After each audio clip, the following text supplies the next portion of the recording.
असं म्हटले की मनसे आणि उभाटा सर्व महापालिका लढवणार आणि जिंकणार।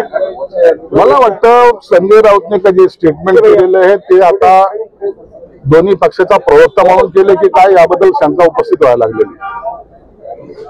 दोन्ही भाऊ एकत्र झाले, महाराष्ट्राने आनंद साजरा केला, आम्हाला त्याच्याबद्दल आनंद आहे।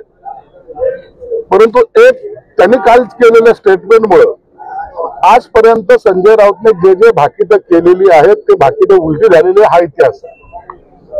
म्हणून लग्न आणखी झालं नाही, मुलाच्या नावाने बारसे साजरे करण्याचं काम हे संजय राऊत आता करतात, नामकरण करायचं विधी ते पार पडतात। आणि आश्चर्याची गोष्ट एक आहे की राजसाहेब इतके शांत कसे हा एक प्रश्न आहे। म्हणून मला त्यांचा युती हो, त्यांना सत्ता मिळण्यासाठी त्यांनी प्रयत्न करावं। ही निवडणूक आहे, या निवडणुकीमध्ये जो जिंकेल तो खरा बादशाह होत असतो। म्हणून येणारी जे निवडणूक आहे ते एकदा लागू द्या, त्यावेळेला हे सगळं चित्र स्पष्ट होईल।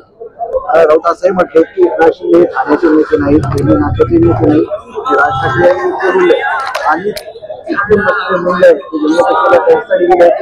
विचार विचारा त्यांना बाळासाहेबांनी नेते दिले नाही, उद्धव ठाकरे त्यांना नेते दिले, उद्धव ठाकरेंचं त्यात मोठेपणा आहे। अहो यांना काय करायचं याच्याशी काय मला काही कळत नाही। झालं ना काय यांची काय लोकप्रियता आहे यांची? आमच्या मतावर निवडून आलेले राज्यसभा सदस्य कधी नगरसेवक झालेले नाही, हे नेतृत्वाचे गुण कुणाला सांगतायत।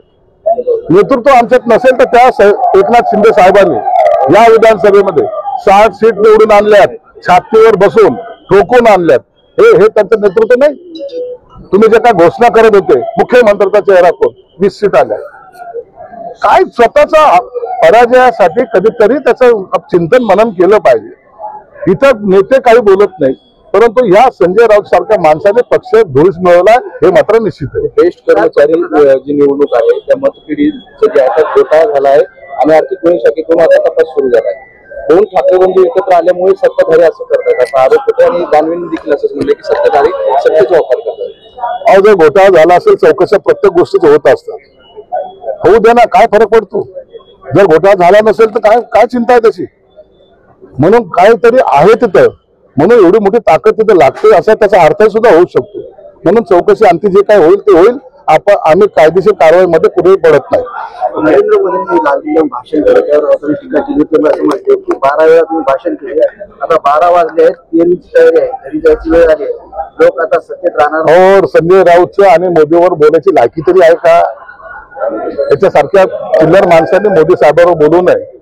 ज्यांची प्रतिमा आज देशात नाही तर अख्ख्या जगामध्ये आहे, त्याच्यावर संजय राऊत सारख्या माणसाने टीका करणं म्हणजे सूर्यावर चुंकण्यासारखं। माझी खासदारांच्या घरी बिर्याणी पार्टी त्यांनी निमंत्रण दिलं, माध्यमामध्ये आता बिर्याणी पार्टीच करत बस, दुसरं काय राहिलं होतं त्याच्याकडे? आता रात्रीची शिळी बिर्याणी आज पुन्हा खाईल, तुम्ही जाऊन आणखी त्याचे फुटेज घ्या।